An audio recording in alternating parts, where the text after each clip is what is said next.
Live as if you were living a second time and as though you had acted wrongly the first time. I love that.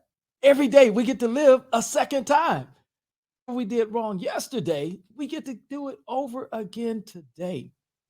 One of the things that we can expect in the keynote, we're going to talk about some steps that we can take so that we can foster hope.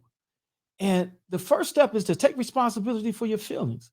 Tina, too many times we blame other people and we say things like, you make me feel.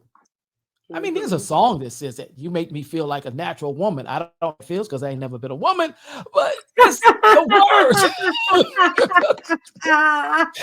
you know, You make me yeah. feel. So sometimes the lyrics and songs they mess us up. And so we have to take responsibility ourselves for how we feel. Then we need to change the narrative of our story. Too often we get comfortable with the story of defeat, the story of activity, the story of anxiety and depression. We have to change that story, even if we don't feel it. Not only that, we have to choose to live in our purpose rather than to live in the pain of our past. Say that again. Say that again. A little bit We have louder. to I like that one. choose to live in our purpose rather than the pain of our past. Some folks are stuck in that pain and really they are motivated by that pain because they want the sympathy that others give them, the attention that they get from being on their soapbox of how much pain they've gone through. Truth of the matter is, we all have gone through some pain. And however small it is or however large it is, every person's pain is relative to them. Whether it's getting stuck by a needle or being stuck by a sword, the pain is relevant to each person.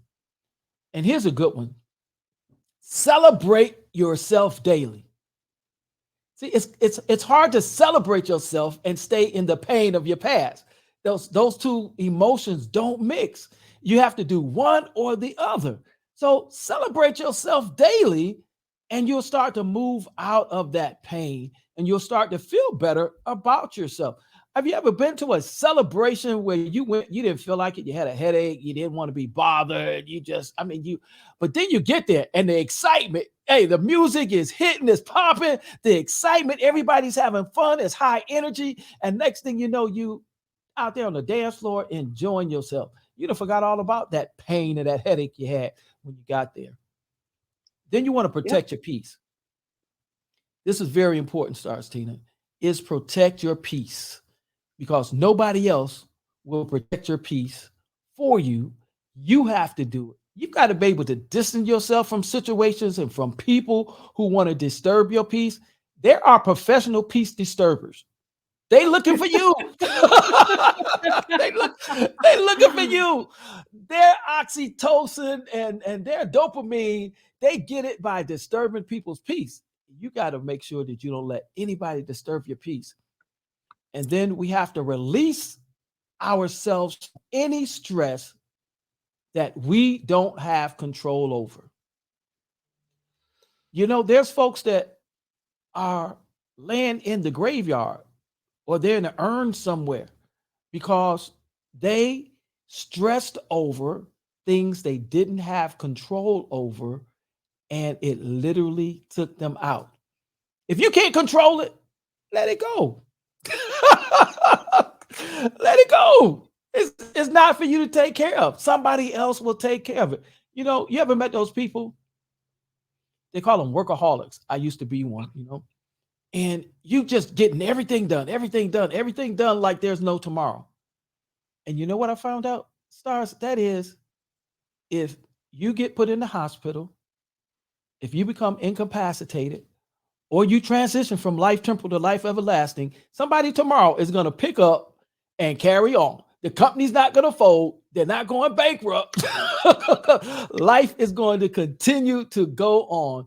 And then finally, make up your story until you catch up with your story. Now, some folks, that might be a little controversial, but I'm going to say it. Make up your story and catch up with your story. You see, the things that we tell ourselves, if we start to tell ourselves where we want to go in the vein of Stephen Covey, begin with the end in mind. If we know where we want to end up and we start to tell ourselves that, eventually it will become who we are. And we'll wake up one morning and what we was making up, we done caught up. So that's just a little bit of it. Woo, woo, woo. All righty. I feel so many transformations happening, Pastor Jeff, and I'm so excited for this Sunday. It's going to be recorded, so if you missed it, you can tap in. You definitely want to share this with your loved ones who might be struggling during the holidays or just struggling in general. With that being said, I am Stars Tina. This is PJ, Pastor Jeff, and you can sign up for the events. It's gonna be on, gotta put on the website, Renee, now that I think about it, since this is the podcast, www.iamstarstina.com. We'll be back here again next. Stars. Gotta answer, go for it. For you. All right. You know, a very practical way during the holidays to foster hope is to get good exercise and diet. Now, I don't know who, but somebody told me, a little bird told me, that there's this excellent trainer named Stars Tina that can whip some folks up into shape.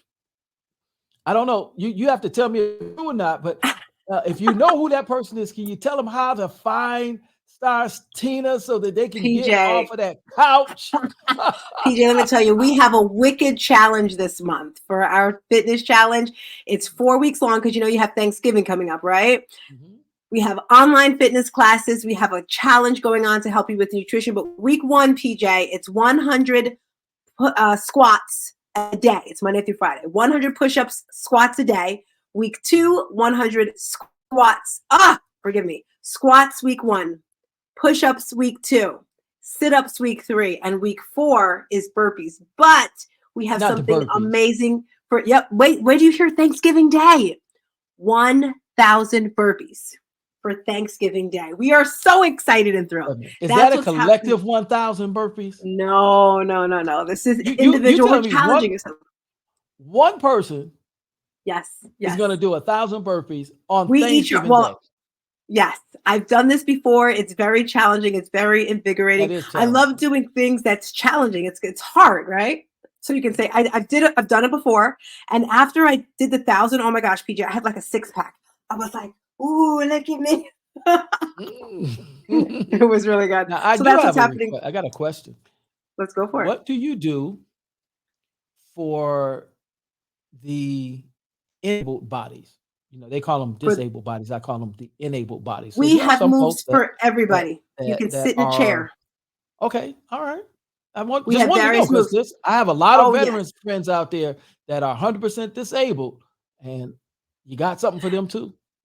100%, yes. And even, let's just say you're in a wheelchair, you can't move. It's all with your mind, right? Everything begins with your mind. So I'll say, for example, if you don't have any weights, grab a water bottle or let your mind think, squeeze your muscles like a bodybuilder, just squeeze, because that's doing something. Crunches. You don't have to get on the floor for your crunches. Just bend over, pull your belly in. And when you're a part of my program, PJ, we give you everything that you need because it's not just fitness, right? It starts with the mindset. Then you have the heart set, the nutrition, the exercise, and that gives you your whole mind, body, and soul awakening so that you can be the best you that you can possibly be. That's mind, body, and soul awakening. Stars Tina. Y'all better get on board. Yes. All right, PJ, thank you for rolling up. I'm so excited for this bonus round. Peace. And a bottle of hair grease. See you later, guys. Bye-bye.